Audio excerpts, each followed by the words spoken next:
L'actualité à la une ce matin, la loi de finances 2013 a été adoptée hier par les députés. La majorité a dit oui au gouvernement, l'opposition a voté contre. Les détails dans ce journal. L'Iran attaque les drones américains en vol de surveillance.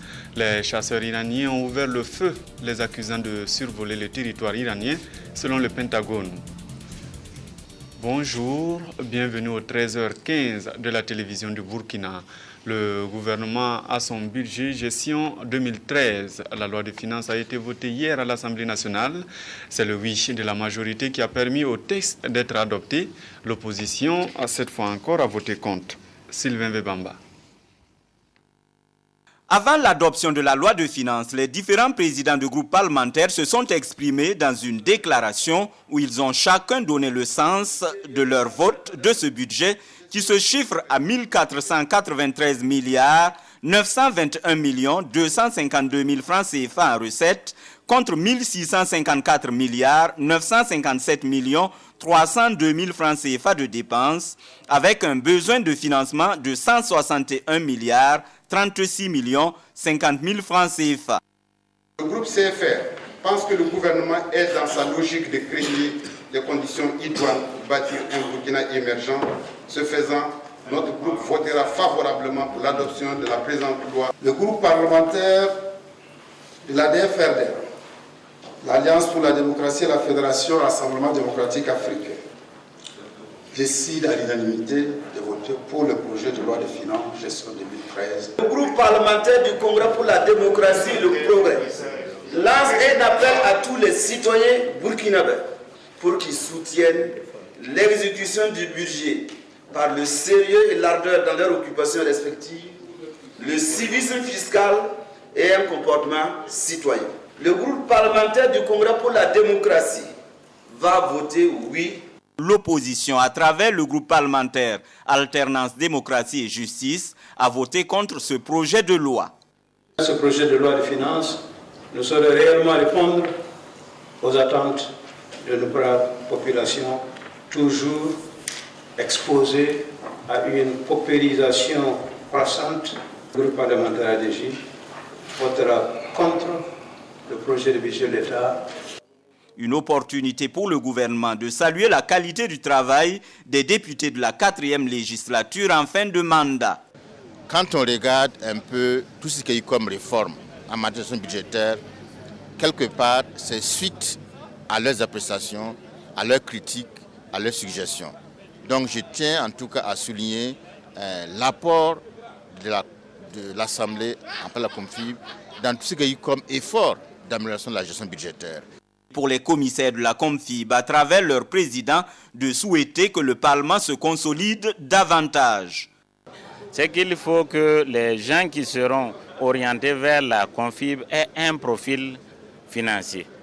Ce n'est pas tout d'être simplement parlementaire. Il faut être capable, à travers le budget, de faire une analyse poussée et en même temps d'avoir des économistes financiers qui peuvent analyser le processus de la croissance pour que le budget puisse être accepté et correspondre aux vœux. Parce que les parlementaires votent surtout, non pas pour le gouvernement, mais pour le peuple, pour que ça corresponde aux besoins réels de la population. C'est à 93 voix pour et 11 voix contre que le budget de l'État gestion 2013 a été voté. Si vous voulez entreprendre au Sahel, vous pourrez gagner en temps désormais. Le CEFOR vient d'ouvrir une antenne à Dori. Ce centre va encadrer les entrepreneurs et opérateurs privés. Drissa Seri. En plus du développement de l'élevage, le boom minier a contribué ces dernières années à créer dans la région du Sahel un regain de l'activité économique. Pour permettre au secteur privé de répondre efficacement aux besoins d'une économie en expansion, le CEFOR, centre de formalité des entreprises, ouvre une antenne régionale à Dori, 10e du genre, avec le même objectif, simplifier et faciliter la création d'entreprises. Nous avons ici, au niveau de Dori, un secteur économique assez fort, mais il se trouve que la plupart des acteurs que nous avons, notre pays est pauvre, on va trouver des gens qui mènent leurs activités, le fait que les CEFOR soient loin le fait que les formalités soient trop éparpillées et ne créent pas. Maintenant, avec les CFOR ici, ça va permettre à beaucoup d'entreprises de se régulariser. Même les vendeurs de bétail et tous, ils vont vouloir se régulariser. À travers le lancement du CFOR de Dori, le gouvernement poursuit ses efforts d'amélioration de l'environnement des affaires. C'est là une des mesures qui participe de la consolidation des réformes engagées pour accélérer la croissance économique et du bond appréciable réalisé par le Burkina selon le classement de la Banque mondiale dans le rapport Doing Business. Les entreprises et les promoteurs sont invités à tirer profit du nouveau dispositif et à développer leurs activités. Nous demandons surtout aux jeunes entrepreneurs de la région, très dynamiques, de monter des projets porteurs qui vont permettre de contribuer au développement de cette région. Et comme je le disais tout de suite, vous avez une région qui regorge de beaucoup de potentialités en matière d'élevage. Et il est bon que peut-être on essaye d'exploiter ce canal. Par exemple, une industrie laitière ou même une industrie de transformation des sous-produits de l'élevage, ce serait de bons projets. Les acteurs se sont engagés à accompagner le développement du CFOR de Dori au service d'une économie régionale dynamique et prospère.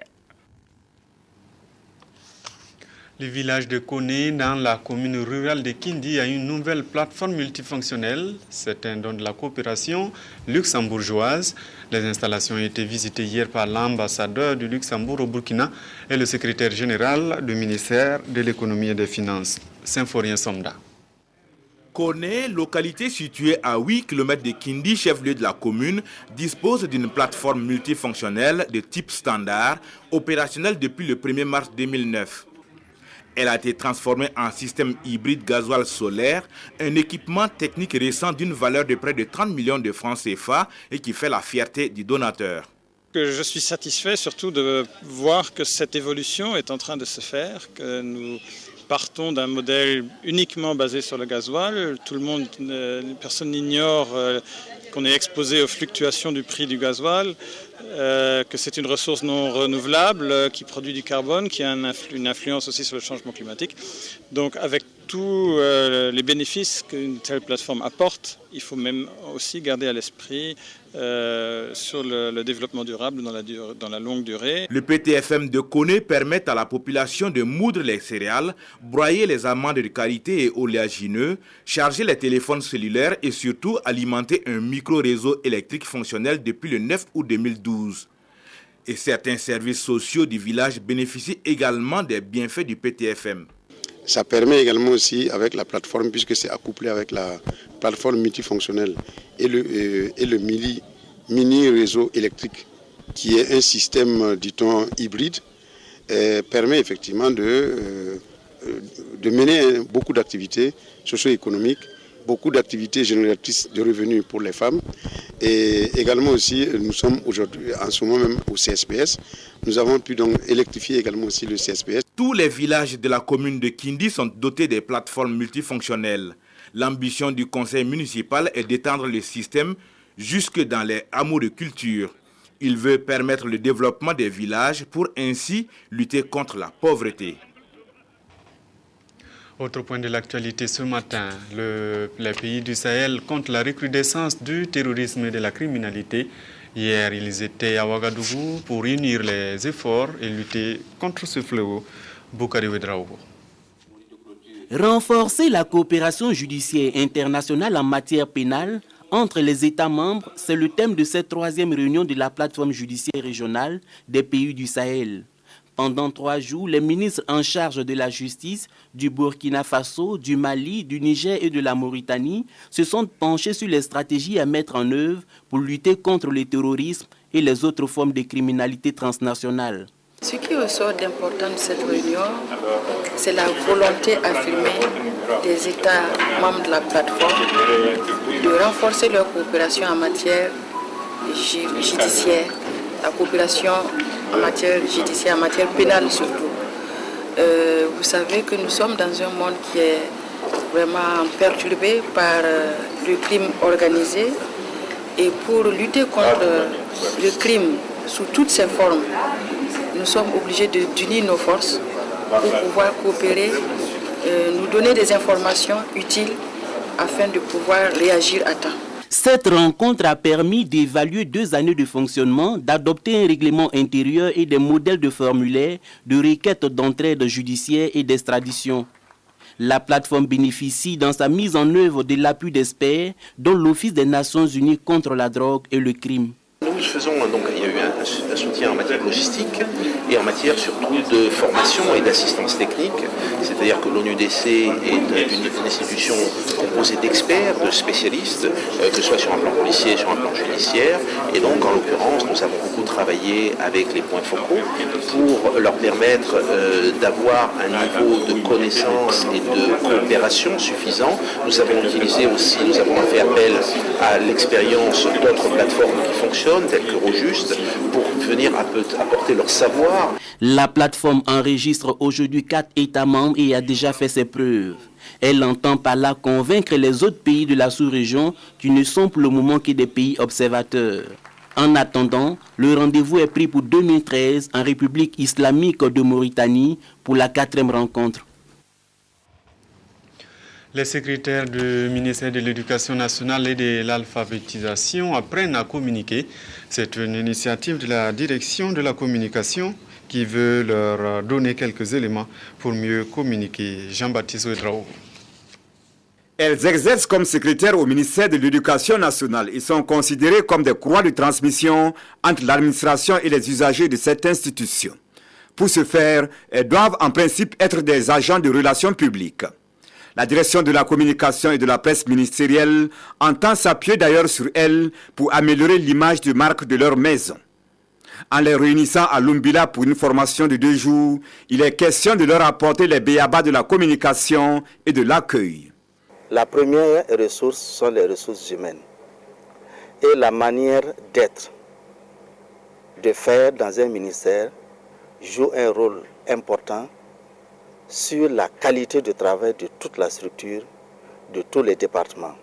Et les secrétaires sont le premier maillon, le premier contact au niveau des usagers. Alors si déjà là-bas il y a un petit problème, ce n'est pas évident que l'usager, le personnel, soit en phase avec les objectifs du département. La communication, qu'elle soit interne ou externe, doit avoir pour socle des stratégies selon le public cible. Et ce sont ces stratégies qui seront dévoilées par un spécialiste à ces secrétaires qui devraient, au sortir de cette formation, être plus aptes dans la communication, toute chose qui puisse améliorer des prestations communicationnelles aussi bien en interne qu'à l'externe. De la formation aussi pour lutter efficacement contre la drogue. À Manga, le comité national de lutte contre ce fléau forme des formateurs régionaux. Médecins et agents de santé sont concernés. Tanga Kafando. Médecins, attachés de santé, infirmiers d'État, sages-femmes et maïticiens d'État, ils sont au nombre de 50 venus des administrations et centres sanitaires des 13 régions du Burkina. En 2 jours, ils vont acquérir des connaissances nécessaires à la mise en place d'une stratégie efficace de lutte anti-tabac. Dans les pays développés, le tabagisme régresse. Les gens diminuent la consommation du tabac, tandis que dans les pays en développement comme le Burkina Faso, la situation s'aggrave dans la mesure où vous allez rencontrer des jeunes de très bas âge, à partir de 11-12 ans, qui commencent à fumer. Et également, il faut dire qu'on ne fait pratiquement pas grand-chose pour empêcher les gens de ne pas fumer. La formation prendra en compte plusieurs modules sur le tabagisme et devrait permettre aux participants de former à leur tour les acteurs à la base dans leurs structures respectives. Les participants vont suivre des exposés sur l'histoire du tabac, du tabagisme, l'épidémiologie du tabagisme. Et ils vont voir un peu les conséquences du tabagisme, l'ensemble des maladies liées au tabagisme, et quelles sont les raisons qui poussent les gens à fumer, comment arrêter de fumer et comment accompagner un fumeur à arrêter de fumer. Le tabagisme est devenu un problème de santé publique au Burkina Faso, une situation qui a poussé les autorités à mettre en place un comité national de lutte anti-tabac composé d'acteurs publics et privés avec pour mission d'organiser, de coordonner et d'orienter la lutte contre le fléau. Les directeurs généraux des loteries nationales du Conseil de l'Entente préparent le prochain tirage de la tranche commune entente. Ils viennent valider les travaux des experts débutés lundi dernier à Ouagadougou. Nyarkiteda. Examiner les propositions faites par les experts en réunion préparatoire, les directeurs généraux des loteries nationales des pays membres du Conseil de l'Entente ici réunis veulent baliser le terrain pour permettre une bonne organisation du 19e tirage de la tranche commune entente prévu au Burkina Faso en 2013. Il s'agira pour nous, en tant que premier responsable des loteries nationales, de valider donc, le travail qui a été fait et qui consiste donc à l'organisation technique donc, du tirage de la 19e édition et donc prendre toutes les mesures. Vous savez que c'est un tirage à grattage, donc il faut prendre les dispositions pour avoir à temps les tickets à gratter, pour mettre ça sur le marché, donc sur l'ensemble des 5 pays et du Conseil de l'Entente. Le Mali, pays invité, a pris part aux travaux aux côtés des 5 pays membres.